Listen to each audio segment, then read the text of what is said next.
Belgis, Belanda, sama Jepang. Good job, Vicky. Yang masih ingat apa tujuan bangsa-bangsa tersebut datang ke Indonesia? Untuk mencari rempah-rempah. Pintar sekali Dewi. Nah, jadi kedatangan mereka tentu saja untuk menguasai wilayah di Nusantara dan mengambil hasil bumi yang ada di Nusantara. Tentu saja hal ini membuat rakyat pribumi geram dan terjadilah perang atau perlawanan di beberapa daerah. Pada hari ini kita akan mempelajari perlawanan perang Diponegoro yang terjadi di Surakarta di Pulau Jawa dan perlawanan perang yang dilakukan oleh Tuanku Imam Bonjol di tanah Minangkabau, Sumatera Barat. Nah, mari kita lihat bersama-sama video animasi yang akan ibu tayangkan.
Inilah kawan kita, Tuanku Imam Bonjol, seorang pahlawan nasional Indonesia yang biasa, seorang pemimpin agama yang bersabda berani benar-benar, bertanggung jawab dan pantang menyerah. Hal ini patut diikuti oleh masyarakat Indonesia.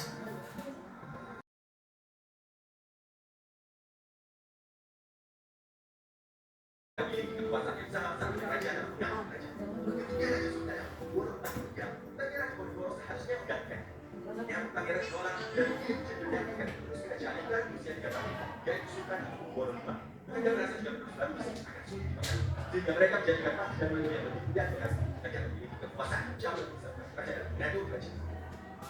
Dari waktu ke waktu budaya kerajaan seperti itu belajar dari memberikan pengaruh budaya barat dan kerajaan. Hasil kerajaan Mesir diadakan sampai tahun 14. Pangeran Diponegoro yang berusaha menentang perubahan ini menjadi musuh dari banyak pegawai kerajaan. Karena lingkungan kerajaan yang sudah tak sebaiknya, Pangeran Diponegoro sebenarnya mengenal banyak pada yang tidak ada kerajaan. Bagi kami sangat sayang Pangeran Diponegoro saat ini.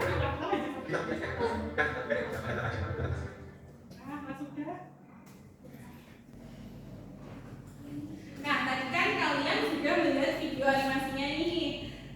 Kita telah melihat cerita singkat mengenai apa yang terjadi di perang Diponegoro dan yang terjadi di perang Padri. Nah, ibu punya beberapa pertanyaan nih. Jadi nanti kalau kalian bisa jawab, angkat tangan ya. Ya, Bu. Nah, untuk yang pertama, mengapa Pangeran Diponegoro memilih pergi ke Tegalrejo? Ya, Dinca, apa Dinca? Karena kondisi kerajaan sudah tidak kondusif. Wah, betul sekali, Bu. Untuk selanjutnya,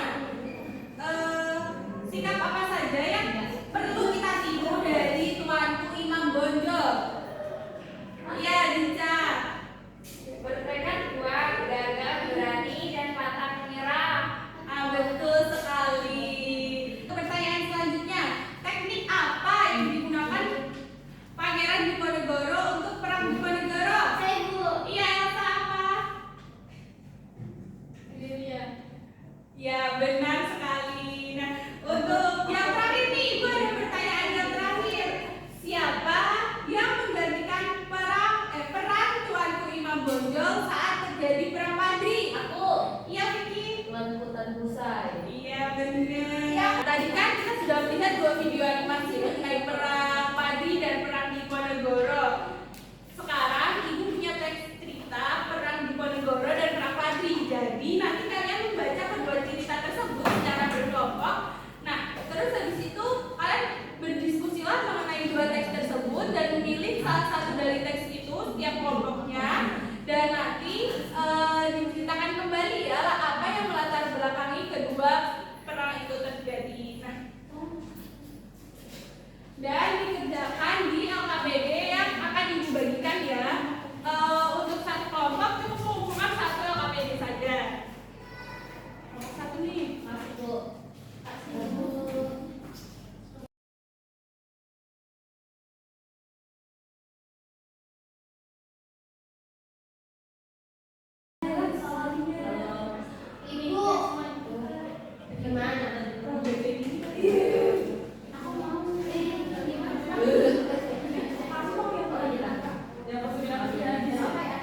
tidak bisa menerima tindakan Belanda tersebut.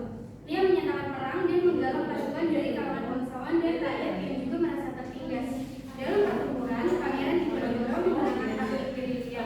Ia memimpin serangan tiba-tiba dan memutus jalur pengiriman makanan bagi pasukan Belanda. Taktik ini membuat Belanda kewalahan dan mengalami banyak kekalahan. Melihat keadaan yang tidak menguntungkan, Belanda mengirim Jenderal Depok untuk mengatasi perlawanan Diponegoro. Jenderal Depok memanggil bala bantuan dari Sumatera, Sulawesi, dan bahkan merekrut tentara dari Afrika dan Portugis. Dia juga menerapkan strategi baru yang dikenal dengan benteng Stelsel, yaitu membangun benteng-benteng untuk mempersempit ruang gerak pasukan Diponegoro. Sekian presentasi dari kelompok 1. Wassalamualaikum warahmatullahi wabarakatuh.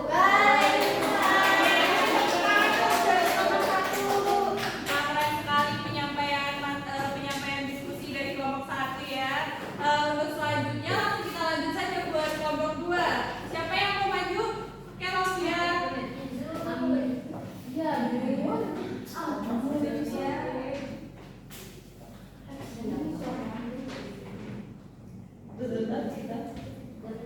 Latar belakang perang Padri. Pada awal itu semua. Perkenalkan, nama saya Aulia Hendra. Latar belakang perang Padri. Pada awal abad ke-19 di tanah Minangkabau, Sumatera Barat terjadi perselisihan hebat antara dua kelompok masyarakat, yaitu kaum adat dan kaum Padri. Kaum adat mempertahankan praktik-praktik tradisional seperti minum arak dan berjudi yang dianggap bertentangan dengan ajaran Islam oleh kaum Padri. Sebaliknya, kaum Padri yang dipengaruhi oleh gerakan Fatwa Habsyi dari Arab ingin membersihkan masyarakat dari praktik-praktik yang mereka anggap sebagai dosa dan bid'ah. Ketegangan semakin meningkat ketika kaum Padri mencoba melakukan reformasi agama dengan cara yang keras, termasuk menggunakan kekuatan militer untuk mengubah adat yang telah mengakar dalam masyarakat Minangkabau. Kaum adat merasa terancam dan melawan upaya-upaya kaum Padri ini yang memicu konflik terbuka antara kedua kelompok. Keadaan semakin memburuk sehingga kaum adat yang terdesak meminta bantuan kepada tentara Belanda. Melihat kesempatan ini, Belanda bersedia membantu kaum adat dengan imbalan kontrol atas wilayah Minangkabau sehingga mereka memperluas pengaruh dan kekuasaannya. Dipimpin oleh Tengku Imam Bonjol, kaum Padri tidak menyerah begitu saja. Mereka melanjutkan perjuangan melalui perang gerilya melawan tentara Belanda dan kaum adat. Perang ini berlangsung lama dan penuh dengan taktik serta strategi yang cerdas dari kedua belah pihak. Imam Bonjol dan pasukannya terus memberikan perlawanan sengit. Namun pada tahun 1837, Tengku Imam Bonjol akhirnya tertangkap oleh Belanda. Perang Padri pun berakhir, tetapi perjuangan dan semangat perlawanan kaum Padri tetap dikenang sebagai simbol keberanian dan kegigihan dalam mempertahankan keyakinan dan martabat bangsa. Konflik ini tidak hanya mencerminkan perselisihan internal masyarakat Minangkabau, tetapi juga keterlibatan kekuatan kolonial yang memanfaatkan situasi untuk keuntungan mereka sendiri.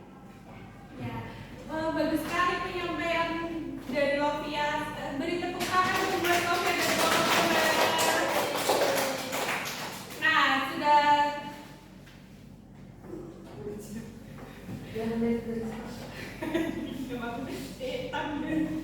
Nah, usai sudah pembelajaran pada pagi hari ini. Jadi kesimpulan pembelajaran pada pagi ini adalah perang Diponegoro dipimpin oleh Pangeran Diponegoro terjadi di Pulau Jawa, khususnya di Surakarta. Terjadi karena pembangunan jalan di atas makam leluhur Pangeran Diponegoro, dan perang yang terjadi di Minangkabau, Sumatera Barat yang dipimpin oleh Tuanku Imam Bonjol terjadi karena peperangan antara kaum Padri dan kaum adat karena perbuatan-perbuatan buruk yang dilakukan oleh kaum adat yang tak kunjung hilang. Oke, materi hari ini sudah selesai ya anak-anak. Untuk minggu selanjutnya kita pelajari tentang kemerdekaan dan peristiwa di sekitarnya.